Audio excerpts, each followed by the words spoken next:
Hi friends, எல்லாருக்கும் வணக்கங்க. எல்லாரும் எப்படி இருக்கீங்க? கண்டிப்பாக நல்லா இருக்கீங்க அப்படின்னு சொல்லிட்டு நம்புகிறேன். இன்றைக்கி என்ன பார்க்க போகிறோன்னு பார்த்தீங்கன்னா, அக்கா ஊர்லேருந்து வந்திருந்தாங்க. என் ஹஸ்பண்டோட ஓன் சிஸ்டர் தான். ஆனால் நான் அக்கானே கூப்பிட்டு பழகிட்டதுனால எனக்கு அண்ணினே வரமாட்டேங்குது. ஸோ டிசம்பர் ஹாலிடேஸ்க்கு வந்திருந்தாங்களா, ஸோ அதனால் ஒரு 1 வீக் இருந்தாங்க. செம்ம ஜாலியாக போச்சுங்க.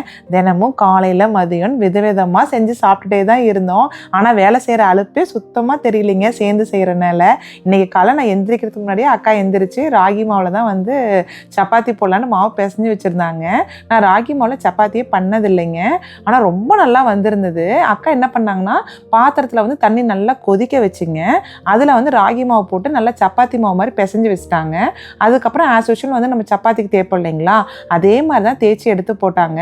நல்லா சாஃப்டாக இருந்தது. நான் என்ன நினச்சேன்னா, ராகி மாவில் வந்து யூஸ்வலாக ஊர்லலாம் வந்து முருங்கீரை போட்டு தோசை ஊற்றுவாங்களா, எனக்கு வந்து அது அவ்வளோவா அந்த டேஸ்ட்டு பிடிக்காது. ரொம்ப மொத்தமாக இருக்க மாதிரியே இருக்கும். ஸோ இது அப்படி தான் இருக்குமோ என்னவோன்னு நினச்சேங்க. ஆனால் ரொம்ப மெல்லிசா சூப்பராக இருந்தது.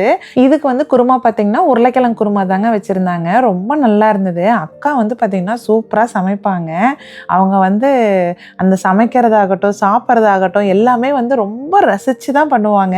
நமக்கே அதை பார்க்கும்போது, நமக்கு பிடிக்காத சாப்பாடாக இருந்தால் கூட அதை பார்க்கும்போது நமக்கு வந்து டெம்ட் ஆகும். நம்ம சாப்பிட்டு தான் பார்க்கலாமே அப்படிங்கிற அளவுக்கு. அதுக்கப்புறம் அவங்க நைட் வச்ச இட்லியுமே இருந்ததுங்க. அது இட்லி உப்புமா பண்ணி காலைல பிரேக்ஃபாஸ்ட் முடிச்சாச்சு. அப்புறம் காலையில் வந்து பார்த்திங்கன்னா, பச்சைப்பயிறு ஒரு கை, வெந்தயம் ஒரு கை வந்து முளை கட்டியிருந்தாங்களா, ஸோ அதுவும் சாப்பிட்டு முடிச்சிட்டோங்க. இது வந்து பார்த்திங்கன்னா ரீசெண்டாக தாங்க ஆன்லைனில் வாங்கியிருந்தேன்.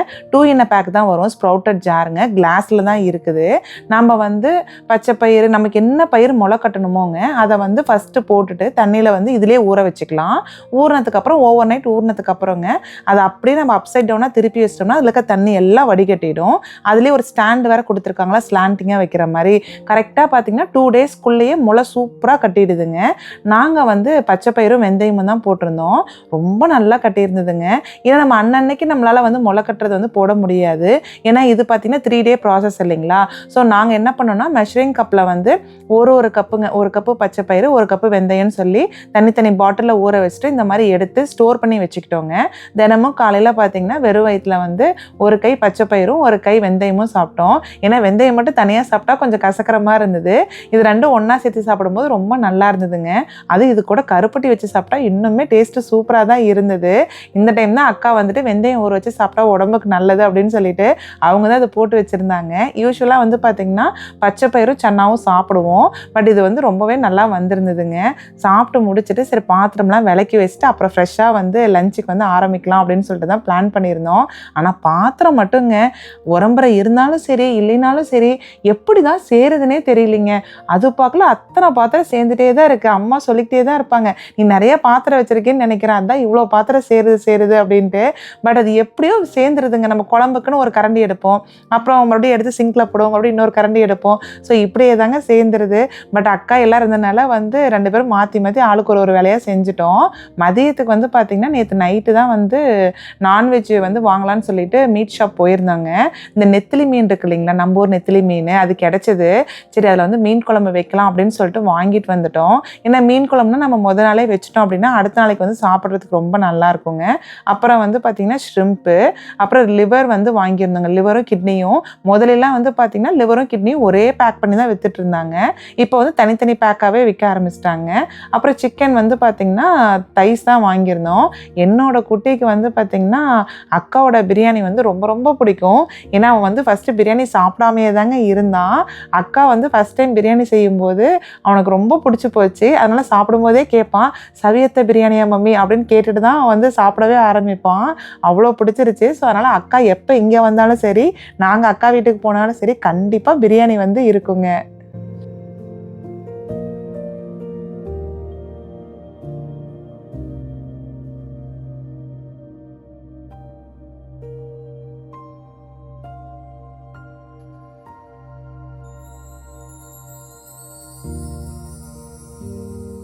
பிரியாணிக்கு வந்து பார்த்திங்கன்னா சிக்கன் வந்து 2 எல்பி எடுத்திருந்தோங்க. ஏன்னா ரைஸ் வந்து பார்த்திங்கன்னா 4 கப்பு போட்டோங்களா, ஸோ கரெக்டாக இருக்கும்னு சொல்லிட்டு 2 எல்பி தான் எடுத்திருந்தோம். தைஸ் தாங்க எடுத்திருந்தோம். ஏன்னா பிரெஸ்ட்டுனா வந்து பார்த்திங்கன்னா கறி வந்து கொஞ்சம் சவுக்குன்னு இருக்க மாதிரி இருக்கும். இது தைஸ் வந்து ரொம்ப நல்லா இருக்கும்ட்டு அக்கா வந்து எப்பயுமே தைஸே தான் எடுப்பாங்க. என்ன பண்ணோன்னா நல்லா மஞ்சத்தூள் உப்பு போட்டு நல்லா கழுவிட்டுங்க, நல்லா தண்ணி வடிச்சிடணும். ஏன்னா சிக்கன் பிரியாணிக்கு வந்து பார்த்திங்கன்னா சிக்கன் நம்ம தனியாக வேக வைக்கவே மாட்டோங்க. தைஸ் வந்து சீக்கிரம் வெந்துடும். ஸோ அதனால் என்ன பண்ணுவாங்கன்னா அப்படியே லேயராங்க அப்படியே கறியில் வந்து நல்லா எல்லாம் மசால் போட்டு கலக்கி வச்சுட்டு அப்படியே லேயராக தான் நம்ம வந்து இது பண்ணுவோம். கரெக்டாக ½ அன் ஹவரில் பார்த்தீங்கன்னா சிக்கன் வந்து சூப்பராக வெந்துடும். அதனால பார்த்தீங்கன்னா தண்ணி நல்லா வடிச்சிடணுங்க, அதில் சுத்தமாக தண்ணியே இருக்கக்கூடாது. ஸோ அந்த வடி பாத்திரத்தில் போட்டு வடிச்சிடணும். இதுக்கு வந்து பார்த்தீங்கன்னா ஒரு கட்டு புதினா, ஒரு கட்டு கொத்தமல்லி தழை வந்து கட் பண்ணுங்க. இங்கே பாருங்களேன், கொத்தமல்லி சட்னி தானே நினச்சிங்க, இல்லைங்க அந்தளவுக்கு பொடியாக கட் பண்ணியிருக்கோம். அக்கா வந்து பார்த்திங்கன்னா சூப்பராக வந்து அந்த காய்கறி கட் பண்ணுறதெல்லாம் வந்து அவ்வளோ ஃபைனாக சாப் பண்ணுவாங்க. எனக்கெலாம் அந்த பொறுமை சுத்தமாக கிடையாதுங்க. என்னால் வந்து வேகமாக முடிச்சுட்டு தான் நான் வந்து அந்த இடத்த விட்டு ஓடிடணும்னு நினைப்பேன். ஆனால் அக்கா வந்து எப்படின்னா அப்படியே ரசித்து தான் ஒவ்வொரு விஷயமும் செய்வாங்க. அதை பார்க்கும்போதே ரொம்ப ஆசையாக தான் இருக்கும். ஏன்னா என்னோட ஹஸ்பண்டும் அதே மாதிரி தான், 2 பேரும் அக்கா தம்பி ஒரே மாதிரியே தான் இருப்பாங்க. ஒரு விஷயமும் செய்யும்போது அதை ரொம்ப ரசித்து செய்கிறனால நமக்குமே வந்து நாம் கூட இப்படி பண்ணலாமே அப்படின்னு சொல்லி தோணுங்க. இப்போ நாளாக கூட பார்த்திங்கன்னா ஒரு சில கொத்தமல்லி தழையெல்லாம் பார்த்திங்கன்னா நல்லா பொடியாகவே கட் பண்ண பழகிட்டு இருக்கேங்க. அப்புறம் ஹைதராபாத்தி பிரியாணிக்கு வந்து பார்த்திங்கன்னா சிக்கன் தைஸ் இருக்குது இல்லைங்களா, நல்லா தண்ணி வடித்ததுக்கப்புறங்க ஒரு ஸ்பூன் கொஞ்சம் மஞ்சத்தூள், அப்புறம் பிரியாணி இலை வந்து ஒரு 3 இலை போட்டுக்கலாங்க, கிராம்பு வந்து ஒரு 6 கிராம்பு, கொஞ்சம் பட்டை, அன்னாசி முக்குங்க, அதுக்கப்புறம் பார்த்திங்கன்னா காலாஜீரா இருக்குது இல்லைங்களா, அது வந்து ஒரு 2 to 3 ஸ்பூன் போட்டுக்கலாங்க. அதுக்கப்புறம் மிளகு கொஞ்சம் போட்டுக்கலாம். அதுக்கப்புறம் பார்த்திங்கன்னா இஞ்சி பூண்டு பேஸ்ட்டு, அதுக்கப்புறம் கொத்தமல்லி தழை, புதினா இருக்குது இல்லைங்களா, அதையும் போட்டுட்டு தயிர் வந்து பார்த்திங்கன்னா ஒரு 3 ஸ்பூன் அளவுக்கு போட்டுக்கலாங்க. தயிர் போட்டுட்டு எண்ணெயுமே கொஞ்சம் நல்லா ஊற்றிங்க. கறிமிளகாத்தூள் வந்து ஒரு 4 ஸ்பூன் கறிமிளகாத்தூள் போட்டுக்கலாங்க. அதுக்கப்புறம் வந்து கருப்பு ஏலக்காய் இருக்குது இல்லைங்களா, அதையுமே வந்து நல்லா பெருசாக இருக்கும் பாருங்கள், அதுவுமே ஒரு 2 போட்டுட்டுங்க. எலுமிச்சை பழம் வந்து ஒரு அரை எலுமிச்சை பழம் நல்லா புழிஞ்சு விட்டுக்கலாம். போட்டுட்டு அதை நல்லா பிசையணுங்க. ஏன்னா நம்ம எவ்வளோ நல்லா பிசையணுமோ அந்த அளவுக்கு வந்து அந்த கறிக்குள்ளே வந்து நல்லா எசன்ஸ் இறங்கியிருக்கும். நம்ம சும்மா மேலாப்பில் பிசைஞ்சோம் அப்படின்னா அதில் வந்து எசன்ஸ் ரொம்ப இறங்காதுங்க. அப்புறம் சொல்ல மறந்துட்டேங்க, பச்சை மிளகாய் வந்து ஒரு 10 பச்சை மிளகாய்க்கு மேலே போட்டுக்கலாம். ஏன்னா பிரியாணிக்கு காரமே பச்சை மிளகாய் மட்டும்தாங்க. ஏன்னா கறிமிளகாய் தூளில் காரமே இல்லை. ஸோ நாங்கள் இன்றைக்கி வந்து ஒரு 12-13 பச்சை மிளகாய் கிட்ட நல்லா பொடியாக கட் பண்ணி அதே இதில் கலந்துக்கிட்டோம். இங்கே பாருங்கள் இவ்வளோ நல்லா பிசைஞ்சிருக்கோன்ட்டு. ஃபஸ்ட்டு வேலை வந்து பார்த்திங்கன்னா இந்த சிக்கனை வந்து மேரினேட் பண்ணி வச்சுட்டோம் அப்படின்னா அதுக்கப்புறம் இந்த ரைஸ் வேக வச்சு எடுக்கிறது அது எல்லாமே பண்ணிக்கலாம். ஸோ நாங்கள் இன்றைக்கி என்ன பண்ணியிருந்தோன்னா, அக்கா வந்து சிக்கன் பிரியாணி பண்ணியிருந்தாங்க, நான் வந்து பார்த்திங்கன்னா லிவர் ஃப்ரை பண்ணிட்டுங்க, கூடவே வந்து ப்ரான் வறுவலுமே செஞ்சுருந்தேன். எல்லா டிஷ்ஷுமே வந்து பார்த்திங்கன்னா ரொம்ப நல்லா வந்திருந்ததுங்க. 2 பேரும் சேர்ந்து பேசிக்கிட்டே செஞ்சனால நேரம் போனதும் சுத்தமாக தெரியவே இல்லை. ஏன்னா வந்து லிவருக்குலாம் வந்து பார்த்திங்கன்னா வெங்காயம் தக்காளி இஞ்சி பூண்டு போட்டு நல்லா வதக்கி விட்டுட்டு லிவரை போட்டுட்டுங்க, கொஞ்சம் மசால் போட்டு தண்ணி ஊற்றி வச்சிட்டாவே போதும். ஒரு 20லேருந்து ஒரு 25 நிமிஷத்துக்குள்ளே சூப்பராக வெந்துருங்க. இந்த டைம் வந்து ப்ரான் மசாலா மட்டும் கொஞ்சம் வித்தியாசமாக ட்ரை பண்ணேன், ஆனால் ரொம்ப நல்லா வந்திருந்ததுங்க. நான் இங்கே ஒரு மீட் ஷாப்பில் போய் எடுத்தேன்னு சொன்னேன் இல்லைங்களா, அங்கே தான் வந்து ப்ரானும் ஃபிஷ்ஷுமே வாங்கியிருந்தேங்க. இதுதான் ஃபஸ்ட் டைம் வந்து அவங்கக்கிட்ட ப்ரான் வாங்குறேன். இந்தியாவிலேருந்து தாங்க வருதுங்களாமா. எத்தனை நாளைக்கு முன்னாடி பேக் பண்ணாங்கன்னு தெரியல. அதனால் ஃப்ரெஷ்ஷாக இருக்குமா இருக்காதான்னு மைண்டில் வந்து ஓடிக்கிட்டே தான் இருந்தது. ஏன்னா ஸ்மெல் பண்ணாலும் சுத்தமாக என்னால் எந்த டிஃப்ரென்ஸுமே கண்டுபிடிக்கவே முடியலைங்க. ஏன்னா கண்டிப்பாக ஏதோ ஒரு மருந்து கலக்காமல் கொண்டு வர முடியாது. இவ்வளோ நாள் வந்து ஏன்னா ப்ரான்லாம் பார்த்திங்கன்னா கொஞ்ச நேரம் வெளில வச்சாவே டக்குன்னு கெட்டு போகிற பொருள். ஸோ அதனால் நான் என்ன பண்ணியிருந்தேன்னா, நல்லா மஞ்சத்தூளை போட்டுங்க ஒரு 2-3 தடவை நல்லா கழுவிட்டு தான் யூஸ் பண்ணேன். அவங்க ஆல்ரெடியே க்ளீன் பண்ணி தாங்க விற்கிறாங்க. நமக்கு வீட்டில் க்ளீன் பண்ணுங்கிறது எதுவுமே இல்லை. சும்மா மஞ்சத்தூள் மட்டும் நம்மளோட சாட்டிஸ்ஃபேக்ஷனுக்காக நல்லா போட்டு கழுவி எடுத்துக்கிட்டேன். குட்டி குட்டி ப்ரான் தாங்க கிடைச்சது. இதுக்கு வந்து மசாலுக்கு வந்து என்ன பண்ணேன்னு பார்த்தீங்கன்னா, எண்ணெய் ஊற்றி 1 ஸ்பூன் சீரகம், 1 ஸ்பூன் சோம்புங்க, கொஞ்சம் பட்டை கிராம்பு, அதுக்கப்புறம் பார்த்தீங்கன்னா கல்பாசி கொஞ்சம், 1 ஸ்பூன் வந்து மிளகு, அதுக்கப்புறம் ஒரே ஒரு பெரிய வெங்காயம் கட் பண்ணிங்க, நல்லா அதில் போட்டு வதக்கிட்டு 1 கை கொத்தமல்லி தழை போட்டுங்க, நல்லா வதக்கி இந்த மாதிரி பேஸ்ட் மாதிரி அரைச்சி எடுத்துக்கணுங்க. கொஞ்சம் க்ரீனாக தான் வரும். அதுக்கப்புறம் இன்னொரு பேனில் வந்து பார்த்திங்கன்னா எண்ணெய் ஊற்றிங்க, பிரியாணி எல்லாம் பட்டை கிராம்பெல்லாம் வந்து போட்டுட்டுங்க, கொஞ்சமாங்க ஒரு அரை வெங்காயம் போட்டால் போதும், ஒரு வாசத்துக்கு தான். வெங்காயத்தை போட்டு நல்லா வதக்கிட்டு இந்த அரைச்சி வச்சுருந்தோம் இல்லைங்களா பேஸ்ட்டு, அதையுமே போட்டு நல்லா எண்ணெய் பிரிஞ்ச அளவுக்கு வதக்கணுங்க. எந்த ஒரு டிஷ்ஷுமே நல்லா எண்ணெய் பிரிஞ்சு வர அளவுக்கு வதக்க தான் அந்த டேஸ்ட் வந்து ரொம்ப நல்லாயிருக்கும். நாங்கள் வந்து எங்கள் தோட்டத்துலேருந்து நாங்கள் அறுவடை பண்ணியிருந்தோம் இல்லைங்களா தக்காளி, அது எல்லாமே ஃப்ரீஸ் பண்ணி வச்சுருந்தோம் இல்லைங்க, ஆனால் நல்லா யூஸ் ஆகுதுங்க. எனக்கு ஒரு டிஃப்ரென்ஸுமே தெரில. இன்றைக்கி கூட பாருங்கள் ப்ரான் மசாலாவுக்கு வந்து பார்த்திங்கன்னா ஒரு 10 தக்காளிக்கு மேலே மசாலா போட்டிருந்தேங்க. டேஸ்ட் வந்து பார்த்தீங்கன்னா ஒரு டிஃப்ரென்ஸுமே தெரியறதில்ல. நான் என்ன பண்ணுறதுன்னா டீஃப்ராஸ்ட்லாம் பண்ணுறது இல்லைங்க. நான் அப்படியே ஃப்ரீசரில் இருக்கிறத எடுத்து நான் அப்படியே போட்டுட்டு கொஞ்சம் உப்பு போட்டு மூடி வச்சிட்டோம்னாவே தக்காளி வந்து பார்த்தீங்கன்னா நல்லா அந்த சாஃப்டாக நம்ம வந்து வதங்கிடுதுங்க. நம்ம கடையில் வாங்குற தக்காளி ஃப்ரெஷ்ஷாக வாங்குறோம் இல்லைங்களா தக்காளி, அது வந்து கொஞ்சம் சீக்கிரம் வதங்கும். இது வந்து ஒரு 2 நிமிஷம் லேட்டாக வதங்குதுங்க. அவ்வளோதான் டிஃப்ரென்ஸ் தவிர மற்றபடி வந்து பார்த்திங்கன்னா நல்லா யூஸ் ஆகுது. கிட்டத்தட்ட 2 ஜிப்லாக் ஃபுல்லாக முடிச்சிட்டேங்க. இன்னும் ஒரு 3 ஜிப்லாக் வந்து இருக்குது ஃப்ரீசரில். கண்டிப்பாக இந்த வின்டர் முடிகிற வரைக்கும் நல்லா யூஸ் ஆகும்னு நினைக்கிறேங்க. ஏன்னா இதுதான் ஃபஸ்ட் டைம் வந்து நான் வெஜிடபிள்ஸே வந்து ஃப்ரீஸ் பண்ணுறேங்க. நான் இது வரைக்கும் வந்து வெஜிடபிள்ஸ் எதுவுமே நான் ஃப்ரீஸ் பண்ணதே இல்லை.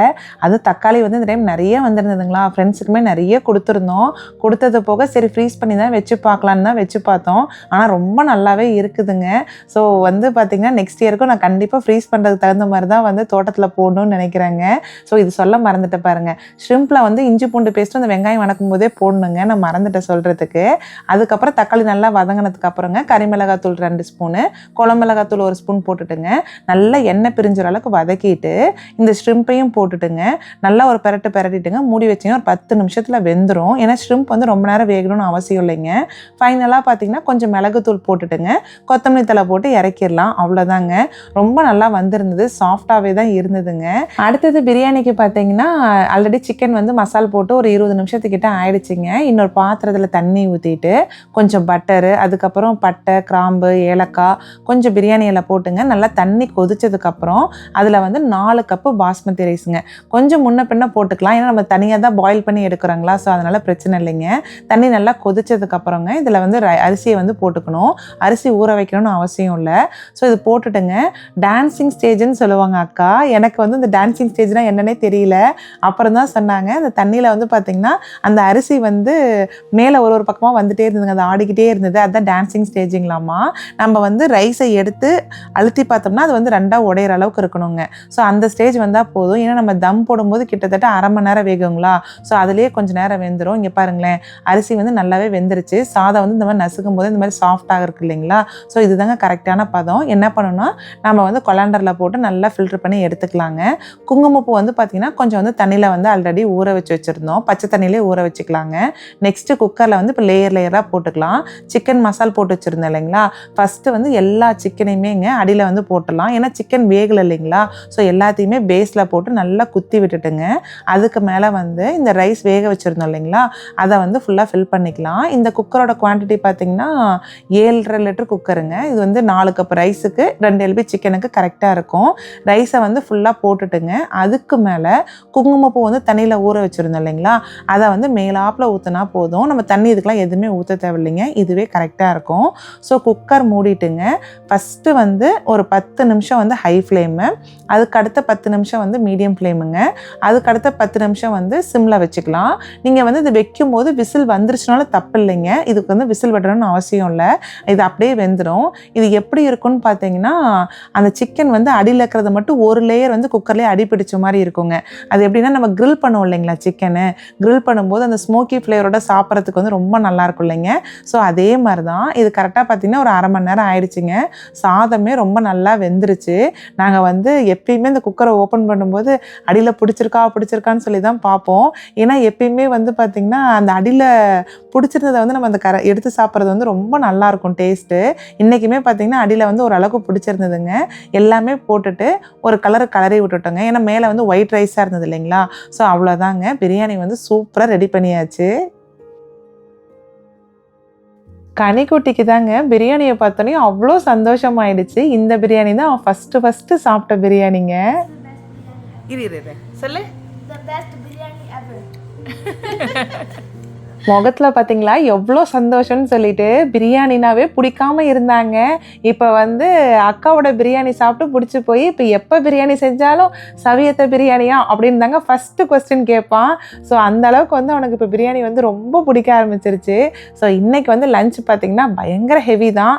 ஏன்னா chicken biryani, liver fry, prawn வறுவலுங்க, அதுக்கப்புறம் பார்த்திங்கன்னா வேக வச்ச முட்டை, வாழைப்பழம் எல்லாமே இருந்தது. நைட்டுக்கு வந்து டின்னர் சாப்பிடவே இல்லைங்க, மதியமே பயங்கர ஹெவியாக தான் இருந்தது. ஏன்னா வீட்டில் நாம் மட்டும் இருந்தாலும் இவ்வளோ ஐட்டம் நம்ம சமைக்கவே மாட்டோங்க. வீட்டுக்கு வந்து உறம்புற வராங்கன்னு சொல்லிட்டாவே போதும், எங்கேருந்து தான் அந்த சுறுசுறுப்பு வருதுன்னே தெரியாதுங்க. ஏன்னா ரொம்ப ஜாலியாக இருக்கும், கூட ஜாலியாக பேசிக்கிட்டே இருக்கலாம். அந்த மாதிரி தான் அக்கா வந்து பார்த்திங்கன்னா எனக்கு ஒரு நல்ல கம்பெனின்னு தான் சொல்லணும். 2 பேரும் சேர்ந்துட்டோம்னா எப்படி தான் டைம் போகுதுன்னே தெரியாதுங்க, அவ்வளோ ஜாலியாக தான் இருக்கும். ஸோ இந்த vlog வந்து இதோட எண்ட் ஆகுதுங்க. உங்களுக்கு இந்த வீடியோ பிடிச்சிருந்தது அப்படின்னா கண்டிப்பாக கமெண்ட் பண்ணுங்கள். நெக்ஸ்ட்டு வந்து ஒரு சூப்பரான வீடியோவில் பார்க்கலாங்க. Bye friends.